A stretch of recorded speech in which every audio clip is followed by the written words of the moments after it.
Deep beneath the suffocating canopy of the Amazon rainforest, a subterranean empire of gold and stone has been hiding for 12,000 years. The world knows it as Akakor, a legendary city connected by a network of tunnels that span the entire South American continent. Mainstream history dismisses it as a fever dream of explorers, yet those who go looking for it often never return. In 1984, a high-ranking German journalist was murdered in cold blood just days before he was set to reveal the city's location to the world.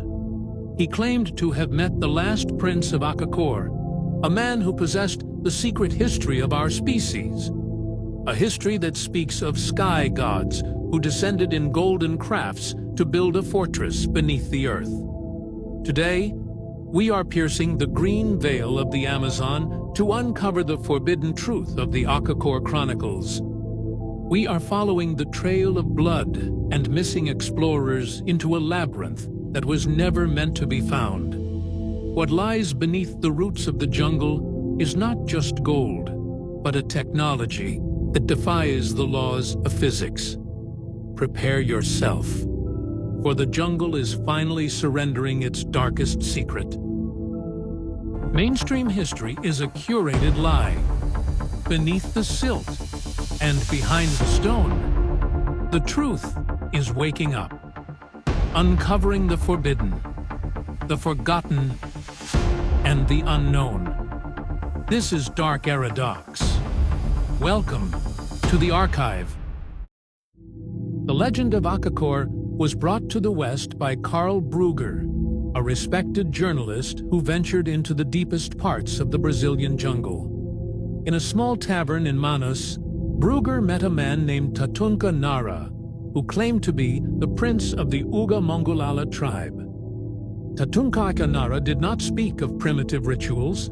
He spoke of a highly advanced civilization that ruled the Amazon long before the arrival of the Spanish.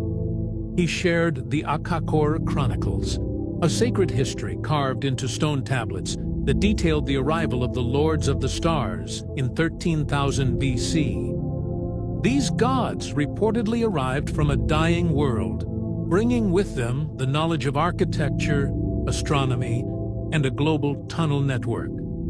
They built three great cities: Akakor, Akahim, and Akanis. Akakor was the heart of the empire, a city designed to house thousands of people in total comfort beneath the surface of the earth. The chronicles describe stone pipes that brought fresh air into the deep vaults and lamps of eternal light that burned without fire. Brugger was skeptical until he saw the artifacts, unexplainable golden masks and maps of the stars that were mathematically perfect. He realized that Akakor was the source of the El Dorado myths that had driven explorers to their deaths for centuries. But the gold was the least valuable thing in the city. The real treasure was the knowledge of the former masters, preserved in a library that makes the Vatican archives look like a collection of children's books.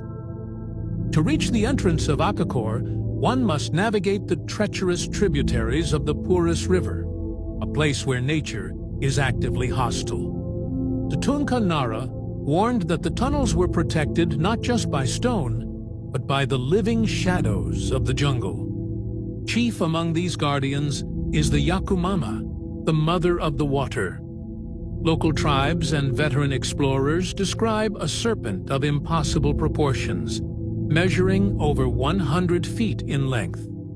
It is not a myth. It is a biological anomaly that has been cited by military patrols and satellite imagery alike.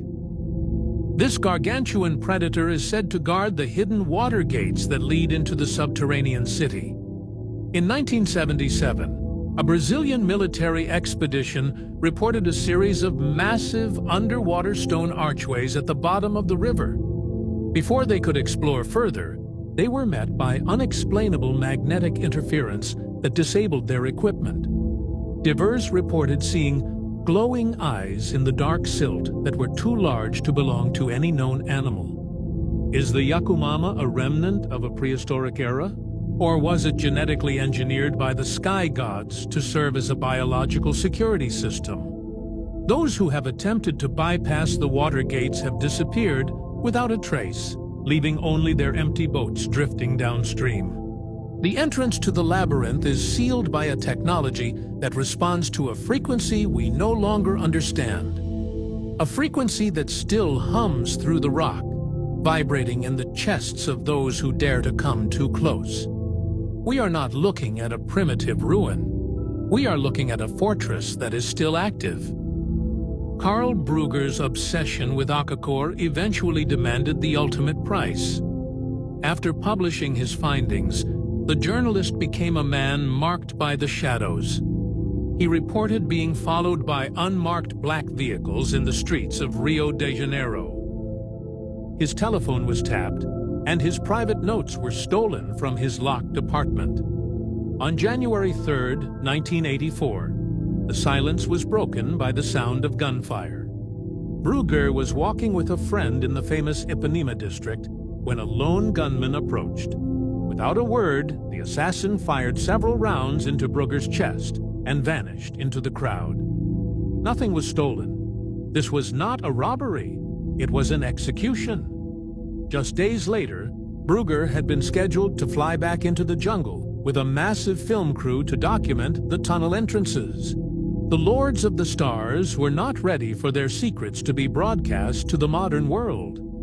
The investigation into his death was abruptly closed by the authorities, and the files were classified. The man who knew too much had been erased, leaving Tatunka Nara as the sole guardian of the story. But as researchers dug into the background of the Indian prince, they found a trail of lies that led back to the darkest era of human history. A series of leaked intelligence documents suggested a terrifying connection between Akakor and the Third Reich. Tatunka Nara claimed that during the final days of World War II, a fleet of German U-boats arrived at the Brazilian coast. They reportedly carried thousands of high-ranking officers and crates of advanced technology into the jungle. The chronicles state that these soldiers were welcomed into the subterranean city of Akakor. They supposedly formed an alliance with the sky gods, trading modern weapons for ancient knowledge. Mainstream history dismisses these claims as a madman's fantasy.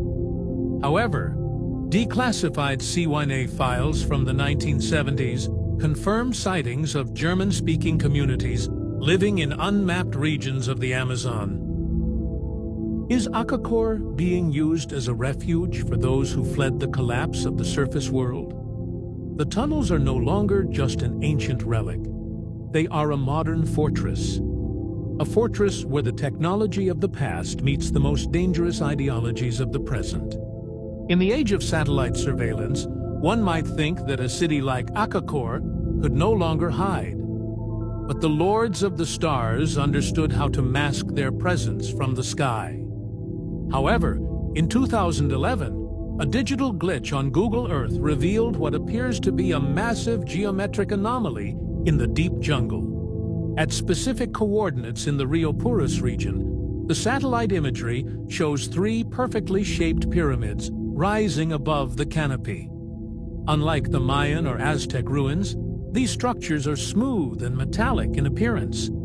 Shortly after the coordinates were shared on forbidden forums, the area was digitally blurred by the satellite providers.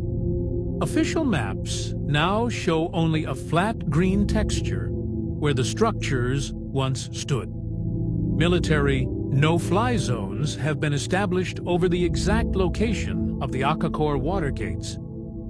If there is nothing in the jungle, why is the airspace restricted by international law? The truth is that Akakor is not a ruin. It is a living, breathing empire. The Amazon is not a wilderness. It is a cemetery of lost civilizations and hidden technologies. Akakor remains beneath our feet, a labyrinth of gold and light that we are not permitted to enter.